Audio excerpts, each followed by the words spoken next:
সম্প্রতি সিএনএনকে দেয়া এক সাক্ষাৎকারে ব্রাজিলিয়ান তারকা নেইমার জুনিয়র জানিয়েছেন মৌসুম শেষে ইন্টার মায়ামিতে যোগ দেওয়ার ইচ্ছার কথা। এরপর থেকেই গুঞ্জন উঠেছে বার্সার সেই ত্রয়ী লিওনেল মেসি, লুইস সুয়ারেজ ও নেইমারকে আরও একবার একসাথে দেখতে পাবে ফুটবল বিশ্ব।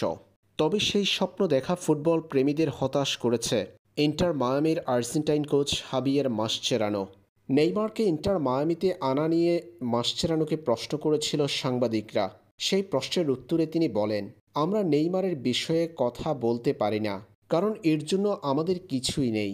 অবশ্যই নেইমার অসাধারণ এক খেলোয়াড়, বিশ্বের প্রত্যেক কোচই তাকে পেতে চাইবে, কিন্তু এই মুহূর্তে এখানে দলগুলোর বেতনের সীমা নিয়ে এমএলএসের একটা নিয়ম আছে, তাতে বর্তমানে তাকে দলে আনার চেষ্টা করাটা অসম্ভব।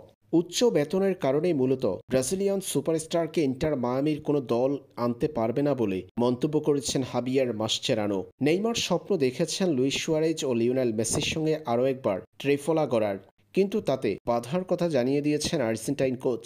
2017 সালে দল বদলের বাজারে বিশ্ব রেকর্ড গড়ে 222 মিলিয়ন ইউরো ট্রান্সফার ফিতে নেইমার জুনিয়র পাড়ি জমিয়েছিলেন পিএসজিতে। এরপর পিএসজি ছেড়ে বর্তমানে তিনি আছেন সৌদি প্রো লিগের দল আল হিলালে। এখনও পর্যন্ত মৌসুমে আল হিলাল তাকে চুক্তিবদ্ধ করতে পারেনি। ব্রাজিলিয়ান এই তারকা সৌদি ফুটবলের কোনো ম্যাচ খেলতে পারছেন না, শুধুমাত্র তিনি অংশ নিচ্ছেন এএফসি চ্যাম্পিয়ন্স লিগের ম্যাচে।